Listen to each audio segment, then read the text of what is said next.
Uganda's cheap labor force, Parliament demands for minimum wages safeguard to exploitation of the labor force, contested trade unions proposed among solutions.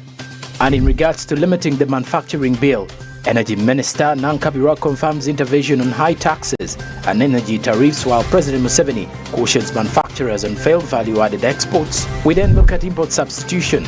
East African Business Council disagrees with policymakers on export promotion as the Ministry of Agriculture, Animal Industry and Fisheries demands for better standards.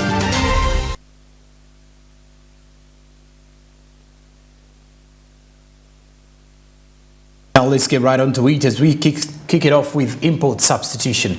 The Ministry of Agriculture, Animal Industry and Fisheries, together with the East African Business Council, among other agro-production stakeholders, have advanced export promotion, and poor standards as well as ineffective policies have been pointed out for redress in an attempt to realize improved revenue. Despite challenges such as market access, for instance, harnessing the external market through export-oriented investment is strategically primed to foster foreign exchange inflow. Bronia Katosime reports. Uganda produces a wide range of agricultural products from coffee, tea, sugar and livestock, among many others. In financial year 2021-2022, agriculture accounted for 24.1% of GDP and 33% of export earnings, whereby Uganda Bureau of Statistics. The issue has been an issue of mindset or behavior change within our region. Generally, you find that our policymakers are happy to promote imports from the rest of the region or from the rest of the world, as opposed to support the farmers within the country. So we need really to dive deep and sensitize. If someone knows I'm supposed to export my product, my market is assured, but the problem meeting the standards of the products to be exported. The farmers have to know if I'm exporting ABCD, it has to meet such standards for the market where I'm exporting. Otherwise, if the standards if the product is substandard, it will be rejected at the final destination. Normally, when you have to earn good money, there must be an export-oriented objective. Because in exports, you earn foreign currency.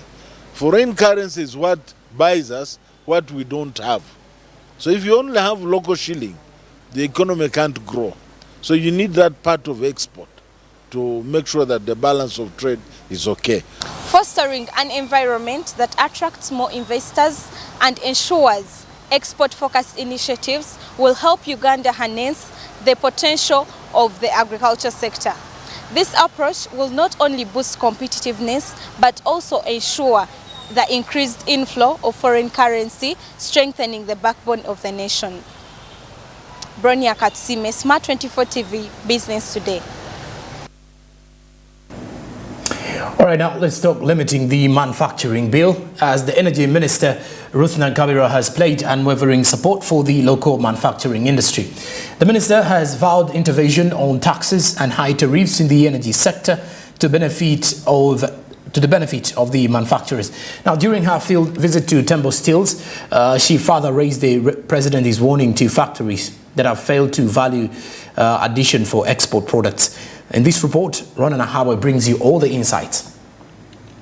According to the United Nations Comtrade database on international trade, Uganda spent $360.3 million in 2020 on iron and steel imports, while exports stood at a mere $68 million, implying that there is a lot to be done to mitigate this poor balance of trade. The company chairman, Tembo Steel, boasts of full implementation of the Bubu policy, as it has increased its productivity by 20% in the past year, cementing its position as a leading player in the steel manufacturing industry, with production capacity at 800,000 tons of steel per annum. The long product is wire rods and bars. Both we are doing. One we are doing here, and the other one we are doing in Lugaji plant. Our Lugaji plant is around 50% of the total activities are there in Lugaji. Balance 50% of the total activities here in Iganga. But we feel pride in this that we are the most diversified and integrated steel plant in the entire continent by far. As far as HRC is concerned, we are the only manufacturer of HRC in whole of East Africa. There is no plant other than Tembo Steel who produces HRC.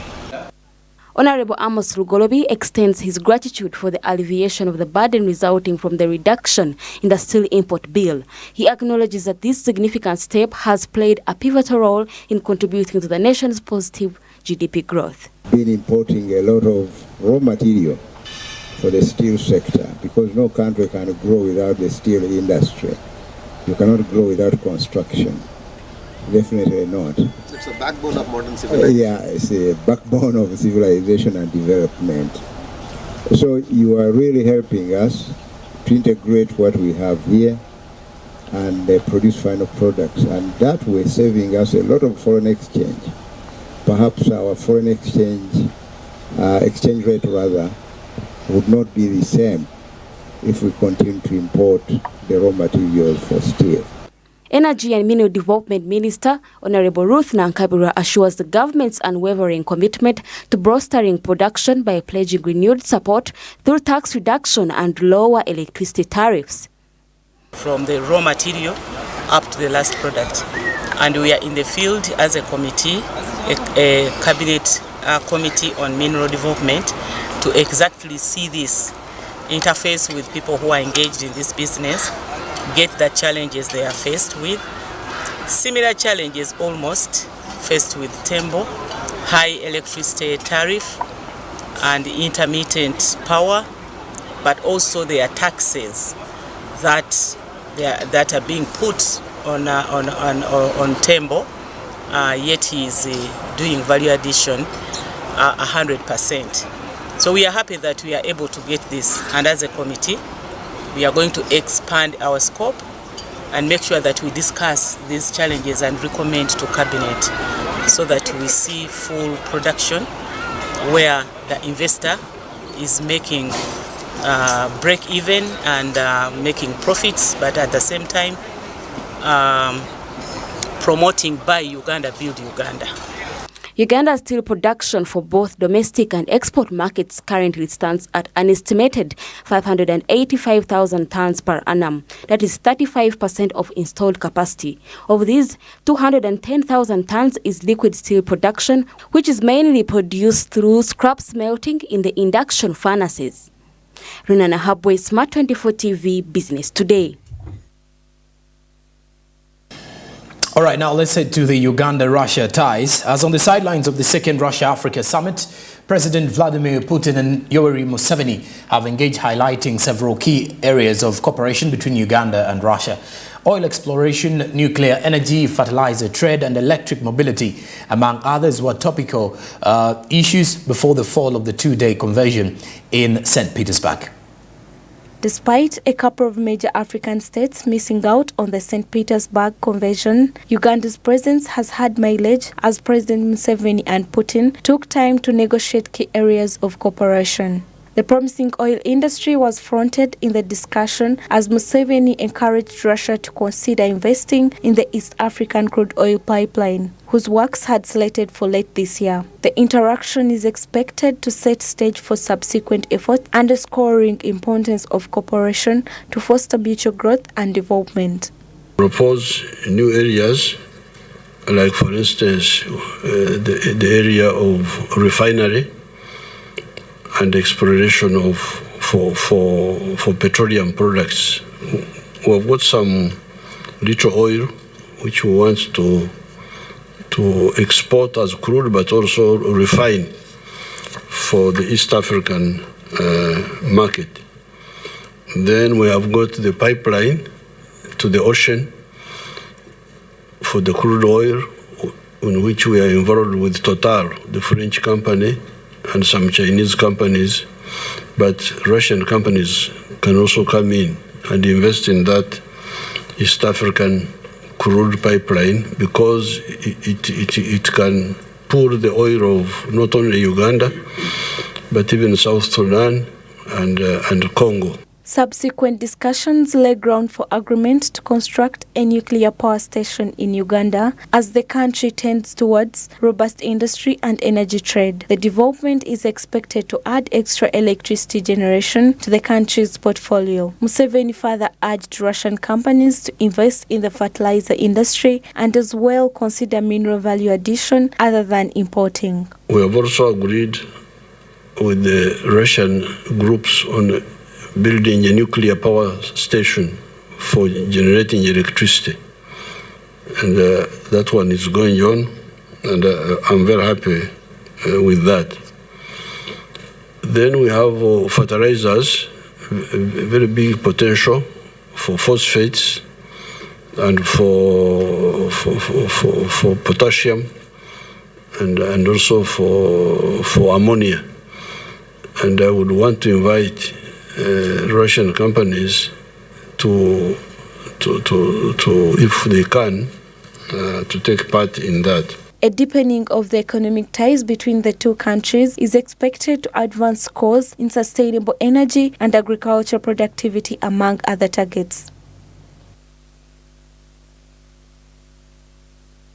And we now talk Uganda's cheap labour force, as members of parliament have urged government to devise means of safeguarding its labour force against exploitation from foreign investors, especially in regards to wages. The rejoinder follows Uganda's investment authority confirming the availability of cheap labour that should be a driving factor for investors in the country. The affirmation was made during the European Corporate Council on Africa and the Middle East in Italy, where the Prime Minister Robin Nabanja encouraged Italian investors to take on Uganda and East Africa at large. Samla Hanifa reports. Uganda has the lowest labour costs in East Africa. So once you come, set up your factory, you'll still have the lowest labour costs. So we are now talking to you as an industrialist. You'll make money, you'll not pay a lot in costs for labour. But what is also important, the Right Honourable also talked about that, was the skills of the young people. Uganda, Kampala is the youngest city in the world. As per last week, I checked the statistics. During the Prime Minister's visit to Italy for the European Corporate Council Summit, it was revealed to the Milan investors that Uganda has a youthful, skilled and cheap labour. Uganda currently has no minimum wage bill, and many investors have used this avenue to exploit the Ugandan labour force. For an investor to consider to invest in a particular location, a country or an area, there are a number of considerations. One of them is the labor, the available labor. If it's very expensive, the investor will consider a number of things to come. But if labor is cheap, it will be one of the incentives that will attract an investor to come into a country, which at times is also good, but at times it's not good. That Uganda's labor is cheap. Cheap in what sense? One of it is that we don't have a minimum wage. So somebody can start to pay any salary. That makes it cheap. The second one, that even when there is a salary, the salary is paid in Uganda.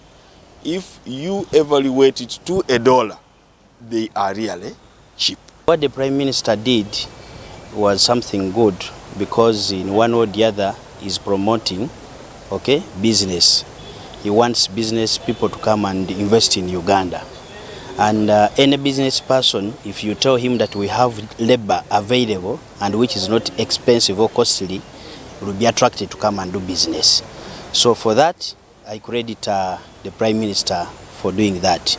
According to members of Parliament, government is using the absence of a minimum wage bill to attract many investors, which has actually worked for them. But they say it is high time that government started putting safeguards as far as protecting its citizens is concerned. Now what happened, like on the why not government policy, was first of all to attract them, the investors, by inducing them to because of the available cheap labor. But it's also very important that after that investor has come and he has recouped all his capital investment, it's also very important that the lives of the Ugandans is also taken serious to consider how much are they paid in those particular industries, say if one is investing in an industry. But I think government has not done that. The labor is so cheap that it doesn't benefit Ugandans. how do we protect the labor that we have, okay, so that our people are not exploited. For me, that is something very important.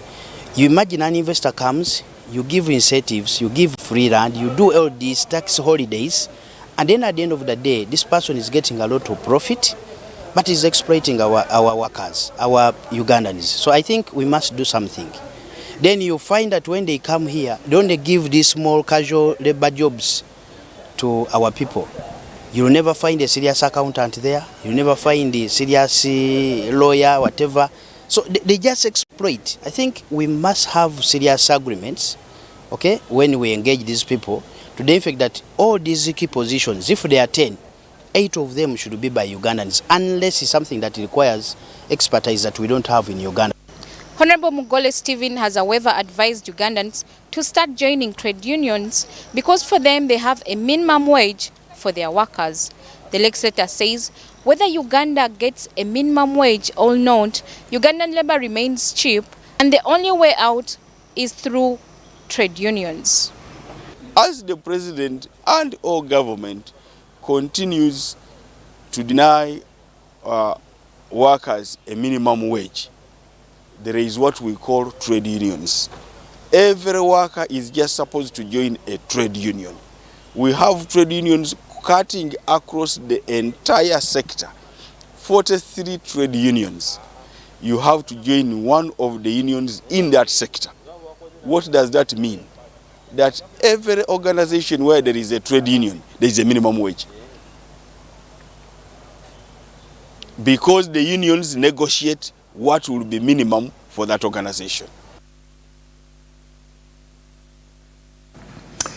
And we now talk matters linked to trade financing. In a bid to bridge supply chain management gaps, Famunera, a digital marketplace, has organized a high-profile meeting with aggregators and exporters of agricultural products to avail links to trade financing through collaborations with credible financing partners in the country. We have details. Data from Global Entrepreneurship Monitor indicates that Uganda has the greatest number of business startups, but also the most business failures, enshrined to an aspect that smallholder farmers have been reluctant to take up technology and use it as a tool to market their produce as well as trade to broader markets. The market systems approach, leveraging on technology to deliver goods and services in this aspect, becomes a very big cornerstone for improving exportation and seeing that farmers graduate from that subsistence to commercial farming. Currently, we are enabling $10 million worth of food trade across our platform per quarter. That means per 3 months. Like I said, by 2026, we should be enabling or facilitating trade value of over $1 billion US dollars across the platform, because by then we should be having 1,000 food aggregators and exporters backed by 1.5 million farmers as outgrowers. In an interaction with exporters that have already tapped into the markets, the challenges seem broader. Price fluctuations, especially in vegetables, have had many operating in losses. There are some prices since we deal in fresh foods, vegetables, sometimes the prices do change. I can give you an example of, let me say, eggplants, because it's one of the things we deal in, green and white.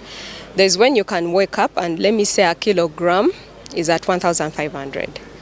But then the following morning you hear that a kilogram is 4,000. So you find that the price has increased. Remember, the transport from the farm to the pack house maybe has also increased. Remember, you have to pay workers. Then also the packaging it is also costly, because we do have boxes, we do have lots of things. There is a lot that goes on in the process before shipment. We have inspectors who do come around. So you find that by the price that maybe you might have told the other buyer, you're finding that it's the other person benefiting, like you shipped and you're not gaining anything. Unlocking affordable financing to grow food exporters' businesses would be key. The question is how? They're able to be recorded, and these act as their bank statements. Now, these so-called bank statements, which data is captured on the platform, is what they can be able to use, and we get them into meetings with partners that we have that can be able to unlock them affordable financing. And this is a value. The financing opportunities that we have are between 2.5% to 10% max. And so it's way affordable than what is happening or what is being provided.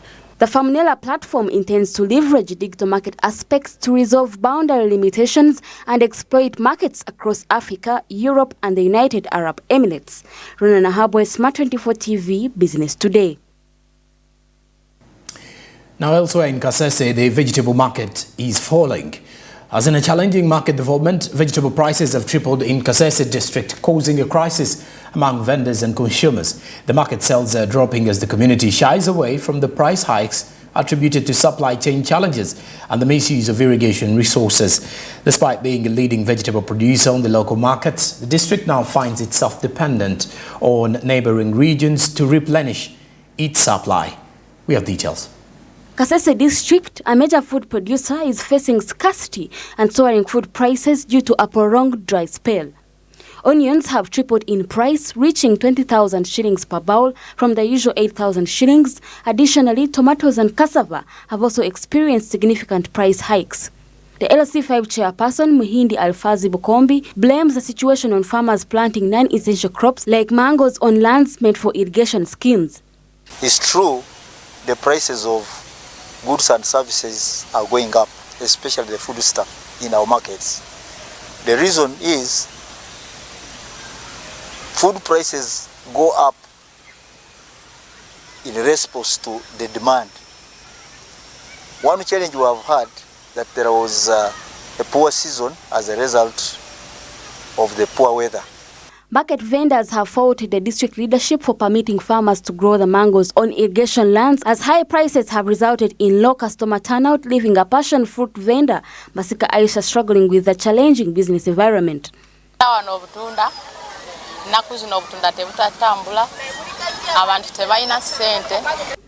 I sell passion fruits, but lately business is not good and people are broke.